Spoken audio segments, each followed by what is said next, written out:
Hi, this is Debbie on Living the Hobby Farm Dream. We hope that you'll follow our show on Spotify. It really helps when you do that. Today is going to be episode 7. We'll be talking about meat chickens and turkeys. And today I have my husband Floyd here with us. He knows a lot about meat chickens and turkeys, and so we're going to be asking him some questions. And so if you want to listen in and you're interested in doing any kind of meat birds, we hope that this podcast will help you to get some answers. And number one question I wanted to ask first, Floyd, is since we've raised 2 batches of meat chickens, could you talk about what type of chickens we purchased and what the cost was? Yes, hi. Yes, the first batch of chickens we raised were Freedom Rangers. And we went with the Freedom Ranger because they're not a variety that grows as fast as like the Cornish Cross. What I read about raising Cornish Cross made me think it was kind of cruel to raise them. So we went with the Red Rangers, and they turned out really well. The cost, we purchased the Freedom Rangers from a hatchery called Freedom Ranger Chickens. We paid, for the first batch, we paid just less than $90. That included the shipping to Arizona of day-old chicks.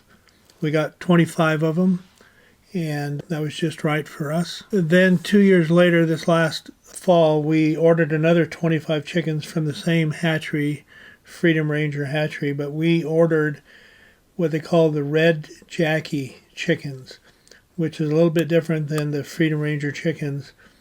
And these were about the same price. I think it was $92 with shipping. They turned out well. I didn't like them as much as the Freedom Rangers, the first ones we raised, but they were still really good chickens. They taste really well, and we have a lot of chicken in our freezer once again. Okay. The second thing I would want you to talk about is maybe if you could tell us kind of step by step what you did to get ready to keep the meat chickens. What type of equipment did you need to raise them? Well, with the first batch, we didn't have any way to pen them in, so we ended up building a portable chicken tractor that we kept them in. And because of the heat, even in the late fall, we made sure that we had shade and also cover for the chickens when it was rainy. So we built our own tractor, kind of our own design. It worked out all right. We really don't need a lot of equipment other than feeders and waters for the chickens. You have to be able to move the tractor around to get them on fresh grass throughout the growing process. But with the tractor and the waters and the feeders, that was pretty much all the equipment we needed. We obviously didn't put them outside when they first arrived as day-old chicks. So we had a couple water troughs that we keep in our garage, and that's where we kept the chickens, the chicks, when we first arrived. And we put them in there with water and feed. And we keep them there for maybe 3 weeks, and then we start introducing them to being outside in a little portable small tractor, chicken tractor, and then we put them up at night. And that was good to transition before we put them out in the big tractor. Okay, the next question is, how long did it take from the time you received the chicks until the processing time for the meat chickens?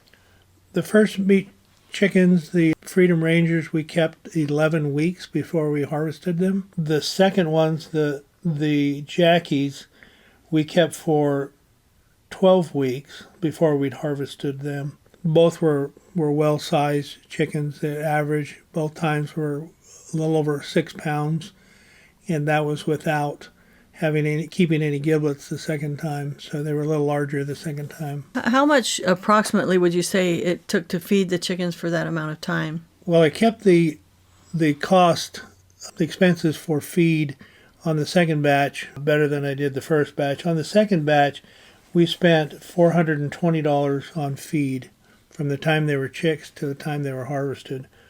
And on the first batch, I would think it was probably a little less than that because feed was cheaper at that time. So it's probably $400, maybe a little under $400. Okay. Can you tell us again just quickly how many you purchased each time and how many pounds of meat you got from each amount of chickens that you got? Yes, the first time we purchased 25 chickens, and actually they sent us 26, which is what they do quite frequently. We did lose one early on, so we still ended up with 25 chickens, and after processing, we got about 150 pounds of meat, which included some of the giblets. In the second batch that we raised, the red jackies, we got 25 chickens once again, and we processed them and got about 130 pounds of meat, and that was without the giblets, so a little bit less. Okay, the first and the second time that we raised meat chickens, we ended up having to have help with processing them. Can you just tell us the reasons why with the first and second batches we hired someone to help us? Well, the first time we weren't sure we would ever want to raise meat chickens again. This was our first trial, and so we didn't want to spend the money on the equipment to process our own chickens and then decide perhaps we wouldn't want to do it again. So we hired a retired vet who does this as a side job, and he came out and processed our first batch of chickens. And I think the total cost processing at that time was about, I think it was $150. He was really cheap, $5 a bird plus a setup fee. The second time we had him come out and do the chickens, it was $10 per bird flat, so it was $250 to have him process them. We were going to do our own chickens this last time, process them ourselves, but I injured both my shoulders a few weeks before the date that we would have been processing them, and decided that I didn't want to risk not being able to do them on time, so we arranged for him to process our chickens once again. The next time we raise chickens, we do anticipate buying some equipment so we can process them ourselves. We have neighbors and friends that have volunteered to help us with that process, and I think we still want to experience that. Okay, the last one about chickens is, would you raise meat chickens again? Like you said that you think you would, but what are the pros and cons do you feel like to raising meat chickens? I think we would do them again. We've done them twice now for over 2 different years. I think we definitely would do them again. I think the pros is that you're getting chicken that you know what it was fed, you know how it was raised, you know that it didn't get any antibiotics, it didn't get anything. It was just feed and grass and bugs, and they came out very healthy. When we opened them up, the processor commented on how much fat that they had. They were very healthy and fat chickens, and they tasted wonderfully. So yeah, I think we would do them again. All right, now we're going to switch over to meat turkeys. And first of all, we've raised one batch of turkeys. And if you could tell us just quickly what type were they, where you got them from, the cost, and maybe a little something about the temperament of turkeys. We bought 10 broad-breasted white turkeys, and we bought them from a hatchery in Iowa called Hoover Hatchery. They were about $10 a piece, a little less than $10 a piece.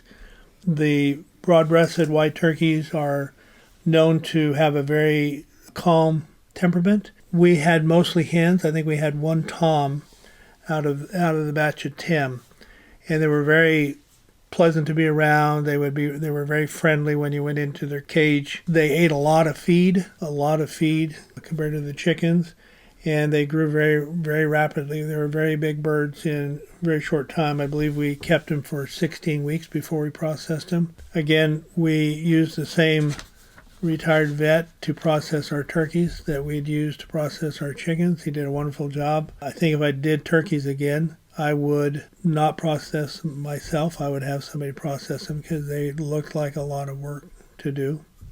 Okay, next, what equipment and structures did you need to raise the turkeys that was totally different than maybe the chickens? When we first put the turkeys outside after keeping them in the garage for a couple of weeks, we put them in the chicken tractor, which they quickly outgrew. And in the meantime, we built another structure, not a portable structure, but a structure that was very large. They gave them a lot of room to move around and included a net across the top. We heard that when they were younger, they could fly out, so we had to put something on top. Also, we wanted to make sure they were protected because we have coyotes in the area. That was the structure we used to raise the turkeys. In that structure, we also included shelter for them so they could get out of the rain. Arizona usually gets winter rain, some of it very heavy. So we wanted to make sure they were able to get out of that rain. And it also, if it was a hot day, they could get out of the sun. But it was kind of a makeshift shelter that we set up for one time, and we would have to set up again if we did turkeys again. Did you find them very different from raising meat chickens? And if you did, what ways were they different? The main difference between the chickens and the turkeys is because of the size of turkeys, they needed much more room to move around. And it was interesting, they grew so fast, so much faster than the chickens. And they went through a lot of feed. We had to double up on feeders. We had to make sure that we filled them up every day, twice a day some days as they got older. We had to make sure they had plenty of water because they went through a lot more water than the chickens did, even though there were only 10 of them. Another difference with them is they were, being the size that they were, if we had to pick them up, they were much different picking a big turkey up than it was picking up a chicken. So just physically, they were significantly different than the chickens. Then how long again after the turkeys arrived until processing time? Can you give us just a time period? Yes, the broad-breasted turkeys, they grew very fast. Typical time for raising them before processing is between 16 and 22 weeks. I believe we kept ours for 16 weeks, but they were very, very large. None of them weighed less than 21 pounds. Most of them weighed 23 pounds or larger. One, I think, was 26 or 27 pounds. They grew very quickly in that 16 weeks when we processed them. We did lose one tom. We don't know why it died. The tom died. It just was dead one morning. So we only had 9 when we ultimately processed them. Now, can I just ask, why did we choose the white broad-breasted turkeys? And just tell us maybe just a teeny bit more about them, why someone would choose those. Well, they're the breed that a lot of commercial farms raise because they have a lot of white meat. The breasts are very big, and so they have a lot of white meat when they're processed. One of the main reasons that we got them is because of the traits that they had, but also because when we were ordering them, that was what was available to be shipped to Arizona. Because our season is different than other places in the country. We like to get our poultry in this fall when it's cool, like October, and process them before it gets hot. So sometime in January, February, or March. And that was another reason for choosing that breed. Then when our turkeys were processed, how much meat did we get in pounds for our meat turkeys?